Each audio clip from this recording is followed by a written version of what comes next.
ይህ አዋዜ ልዩ ሰበር ነው። የአሜሪካው ፕሬዝደንት ዶናልድ ትራምፕ ኢራን ላይ ለተከታታይ ቀናት ሲካሄድ የቆየው ድብደባ የቆመው በኢራን ልመና ነው ሲሉ ተናገሩ። ሁለቱ አገሮች የተኩስ አቁም ስምምነት ላይ ካልደረሱ ድብደባው ይቀጥላል ሲሉ አስገንዝበዋል።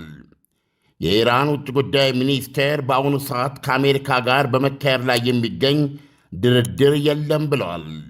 የሚኒስቴሩ ቃል አቀባይ እስማኤል ባጋኤም አሜሪካ የጦርነቱንና የሰላሙን ጊዜ እንድትወስድ ኢራን አትፈቅድላትም ብለዋል። ትራምፕ የኢራን ጦርነት የሀገራቸውን የጦር ግምጃ የጦር መሣሪያ ክምችት እያጋሸበው በመምጣቱም ሀገራቸው ከዚህ በላይ የተራቀቁ ተተኳሾች ክምችቶች እንዲኖራት እንደምትፈልግ ገልጸዋል። ነገር ግን ጦራቸው በኢራን ላይ ጦርነቱን ለማከናወን የሚያስፈልገው ተተኳሽ ሁሉ አለው ብለዋል። ራሽያ ስለ አሜሪካ ጦር ሰፈሮች መረጃ አሳልፋ በመስጠት ኢራንን እየረዳቻት ሊሆን እንደሚችል አምነው፣ ነገር ግን ያም ሆኖ ኢራኖችን ድራሽ አባታቸውን እያጠፋ ናቸው ከመሆኑ አንጻር የራሽያ እገዛ ፋይዳ እዚህ ግባ የሚባል አይደለም ይላሉ። ሌላው በሆርሙዝ መተላለፊያ የተፈጠረው አስገራሚ ነገር ካለፈው ቅዳሜ እስከ ዛሬ ድረስ ብታምኑም ባታምኑም በሰርጡ የተላለፉት 78 መርከቦች ሁሉም በሚባል ደረጃ አቋርጠው የሄዱት ወይም የተጠቀሙበት መንገድ ኢራን በዚህ ሂዱ ባለችበት ጣብቅ እንጂ አሜሪካ በምትደግፈው ደቡባዊ የኦማን ዳርቻ ጣብቅ በኩል አለመሆኑ ተሰማ። ማኒሴክ የተባለው የመርከቦች እንቅስቃሴ መረጃ ነው ይህን አስገራሚ እውነታ ያረጋገጠው።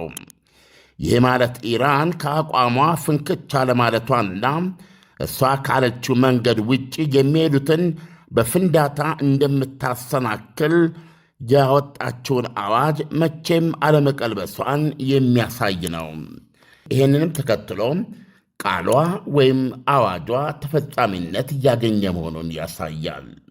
ትራምፕ ከ13ኛ ቀኑ በኋላ ያቆሙት ድብደባ ዓላማ ኢራን በእንቢተኛነት ከእሷ መንገድ ውጭ በሚንቀሳቀሱ መርከቦች ላይ የምታካሄደውን የሚሳኤልና የሰው አልባ ጥቃት አቅም ለማመናመን ነበረ። ትራምፕ ከ13ኛ ቀኑ በኋላ ድንገት ድብደባውን ያቆሙበት ምክንያትን ቀደም ሲል እንደጠቀስንላችሁም በአውሮፕላናቸው ኤርፎርስ ዋን ውስጥ ለነበሩ ጋዜጠኞች ሲያስረዱ ኢራኖች እባካችሁ አቁሙልን፣ እባካችሁ በስብሰባ እንገናኝ ብለው በጥሩ ባህሪ ስለለመኑኝ ነው ብለዋል። አሁን ያለንበት ሁኔታ ይሄ ነው። የሚሆነውን እናያለን። የሚያግባባን ስምምነት ላይ ካልደረስን ወደ ነበረው ተመሳሳይ ነገር እንመለሳለን ብለዋል። ዳንኤል እንግዲህ 13ኛ ቀን ላይ ነው ተኩሱ የቆመው። ከዛ በኋላ የተኩስ ልውውጥ የለም እና ከአሜሪካ ማቆም በኋላ ኢራኖችም ይህንኑ አክብረዋል። ለዚህም የሰጡት ምክንያት እኛ አሜሪካ ለምትወስደው እርምጃ አጸፌታ በመስጠት ላይ የተመሰረትንና ጥቃት እስካልተፈጸመ እኛም የምንሰጠው አጸፌታ የለም በሚል የራሳቸውን ምላሽ ሰጥተዋል። በዚህ የተነሳ እንግዲህ በአሜሪካ በኢራን ላይ እንዳልተኮሰች ሁሉ ኢራኖችም በሰላጤው አገራት ላይ ሳይተኩሱ ቀርተዋል። በአሁኑ ሰዓት ብቸኛ የተተኮሰባት የምትገኘው ሀገር ሳውዲ አረቢያ ነች። ሳውዲ አረቢያ ከየመን ሀውቲዎች ጋር በገባችው አዲስ ግጭት ምክንያት በዛሬው ዕለትም የሚገርም ሁኔታ ከኢራቅ ግዛት የሰው አልባ ተተኩሶባት እንዳከሸፈች ገልጻለች። አንደኛ የየመን ሀውቲዎች ሚሳኤልና ሰው አልባዎች የነዳጅ ተቋሟ ላይ ተኩሰው እንደነበር ነው ትናንት። ዛሬ ደግሞ ከኢራቅ ግዛት ነው የተተኮሰባት። ከኢራቅ የተኮሱባት የኢራን የምትደግፋቸው ሚሊሻዎች ናቸው። ዝም ብለን ካየነው እውነቱን ለመናገር አሳዶች ከስልጣን ሳይወርዱ በፊት ካለው ሁኔታ ጋር ብንናገር ኢራቅ፣ ሶሪያ፣ ሊባኖስ፣ የመን እነዚህ ቴክኒካሊ የኢራን ናቸው ማለት ይቻላል ዳንኤል። ምክንያቱም እነዚህ ግዛቶች ውስጥ ኢራን ያላት ተደማጭነት እና የኢራን ትዕዛዝ ምን ያህል እንደሚሰማና አስፈላጊ መስዋዕትነት እንደሚከፈልበት ስታይ በጣም የሚደንቅ ነው። አሁን ራሷ የኢራቅ ደጋፊ ኢራን የሆኑ ኃይሎች ከኢራቅ ነው ሳውዲ አረቢያ ላይ የተኮሱት። ይሄ የተጋትሮ ተራዳ የሚባለው ኃይል ለኢራን የሚሰጣት አድቫንቴጅ ይሄ ነው። ገብቶሃል?